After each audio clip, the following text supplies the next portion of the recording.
So what is up, you guys? My name's Ollie, and apologies for not uploading a video or filming a video in a really long time. I did upload recently a video of my boyfriend where we did the Who's More Likely To challenge, so if you haven't seen it, go check it out. But that video was filmed when I was around 1 month post-op, and I'm now almost 5 months post-op, and I haven't filmed a video since then. So I have got a couple of videos planned that I'm going to film while I'm at home, because it's really hard for me to film when I'm not at home because my friends don't know I have a YouTube channel and I'm very rarely alone. Also, this video will probably go up, or in fact definitely go up after Christmas, but I hope you all had a nice Christmas and New Year. And if you don't celebrate Christmas, then happy Hanukkah, and if you don't celebrate Hanukkah, then I'm pretty sure that's all of them. Just happy holidays, really. Before this video, I haven't uploaded it yet, but I will upload it before I upload this video. I filmed a 1 month post-op video when I was 1 month post-op, obviously, and I haven't done an update since, and I'm now almost 5 months post-op. In fact, my 5 months is actually on Christmas Day. I figured I'd just do a bit of an update on how my healing's going and how my scars look and what I'm using. I also got you guys to send me a few questions, so I'll get around to answering those. And yeah, that's pretty much what this video is. Alright, here we go. Okay, so this is what my chest is looking like now, 5 months post-op. I don't know, I think she's looking pretty good, to be honest. Should we get a bit of a close-up situation? That was a look bite that my boyfriend gave me, for no good reason, just on my shoulder because he thinks he's funny. And I also burnt myself in a duck spring roll. That's what that situation is. But yeah, this is my chest. 5 months, basically, post-op. A lot of people were asking me what kind of stuff I used, and the reason I didn't link the scar strips that I was using around that period of time is because I found that they weren't really that good, for me anyway. They kind of got dirty, like, really quickly, like, and to clean them, they kind of were still a little bit grim, and then I just found that they got manky really quickly, and I spent a lot of money on them as well. I spent about £26 on them, so it's not even like I just got cheap, shitty ones. And I just found that they weren't doing that much. I mean, I only used them probably for about a month, but I still think that's quite a long time. So what I actually use now, and I was really consistent with it. I was actually quite good for like the first 4 months, I'd say. I use bio oil on my scars. I just massage each one for about 5 minutes, literally just going like that with all of it. And that's pretty much all I do. I started using Dream Cream from Lush because my boyfriend gave it to me because my nipples were getting really dry, especially this one. It seems to be doing all right now since I've been using it, but yeah, I'd highly recommend moisturising your nipples. Because I messaged Dr. Lembas and asked if it was normal, and he said yeah, it was. But I've just started moisturising them and stuff because apparently it can take ages for them to just mellow themselves out.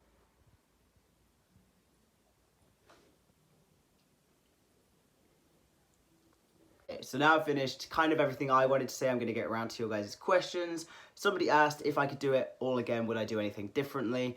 And honestly, no. The only thing I will say is that when you get it done abroad, because obviously I went to Poland, it is a bit stressful because, you know, there's no real room for error.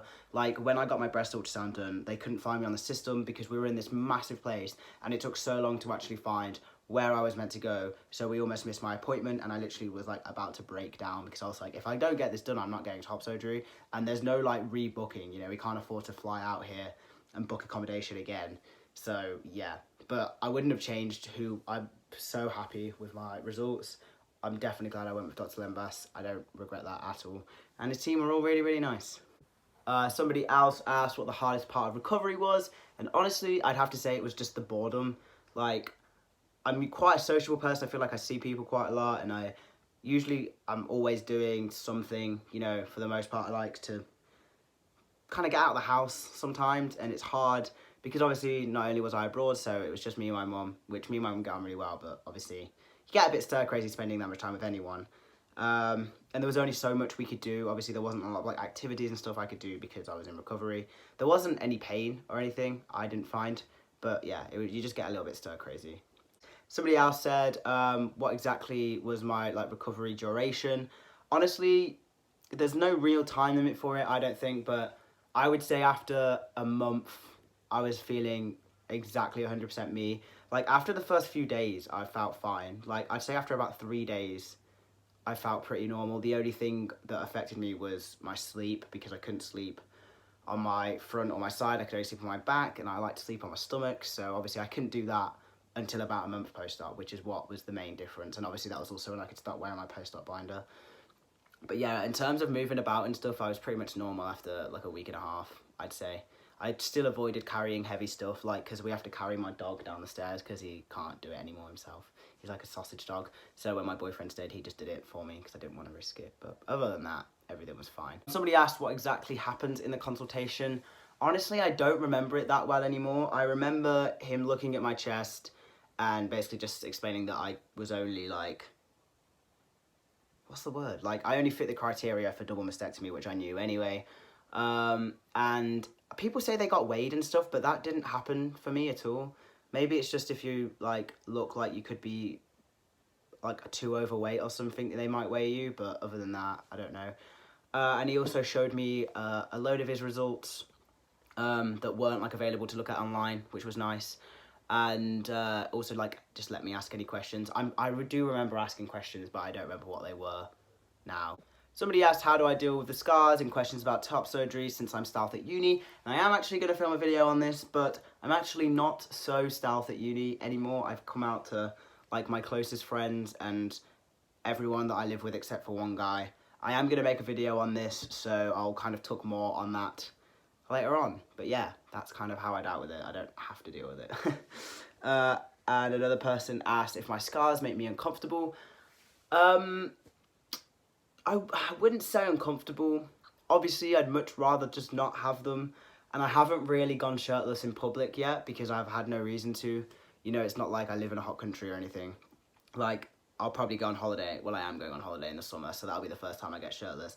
And I'll probably feel a little bit uncomfortable then because I feel like people will stare at me. But other than that, I'd much rather have these than a binder on, so.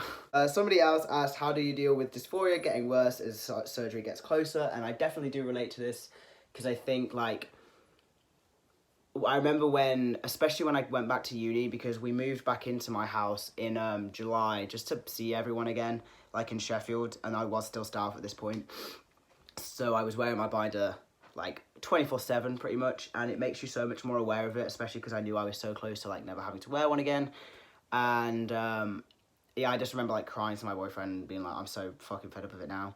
But I don't really have much advice, really. Just, you know, it's nice to know that you're getting closer to the point where you'll never have to wear a binder again or have tits again.